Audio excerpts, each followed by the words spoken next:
Roma 11 ayat 16 sampai 21. Jikalau roti sulung adalah kudus, maka seluruh adonan juga kudus. Dan jikalau akar adalah kudus, maka cabang-cabang juga kudus. Karena itu apabila beberapa cabang telah dipatahkan dan kamu sebagai tunas liar telah dicangkokkan di antaranya dan turut mendapat bagian dalam akar pohon zaitun yang penuh getah. Janganlah kamu bermegah terhadap cabang-cabang itu.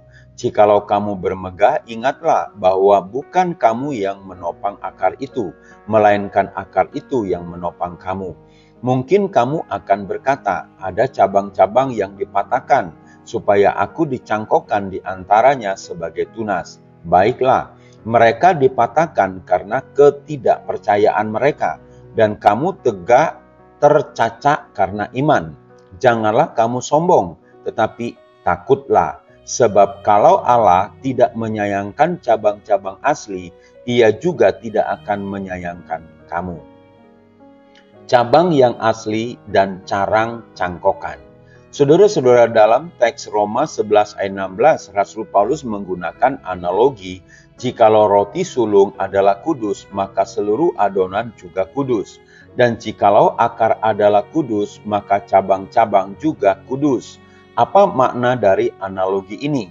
Roti sulung secara harafiah merujuk pada bagian pertama dari hasil panen yang dipersembahkan kepada Allah sebagai tanda pengakuan bahwa semua hasil panen berasal dari Allah. Jika roti sulung yang dipersembahkan kepada Allah adalah kudus, maka seluruh hasil panen juga kudus. Jadi roti sulung merujuk pada para leluhur iman seperti Abraham, Ishak, dan Yakub yang merupakan awal dari sejarah keselamatan Allah bagi Israel. Sedangkan akar merujuk pada sumber atau asal-usul dari sesuatu. Jika akar dari pohon zaitun adalah kudus, maka cabang-cabang pohon zaitun juga kudus. Dalam konteks Roma 11 ayat 16, akar merujuk pada para leluhur iman yang merupakan sumber dari bangsa Israel dan sejarah keselamatan mereka. Saudara-saudara, analogi berikutnya adalah ayat 17. Istilah cabang dipatahkan mengacu pada orang-orang Yahudi yang tidak percaya kepada Yesus Kristus sebagai Mesias, dan karena itu terputus dari perjanjian Allah dengan Abraham yang digambarkan sebagai akar pohon zaitun.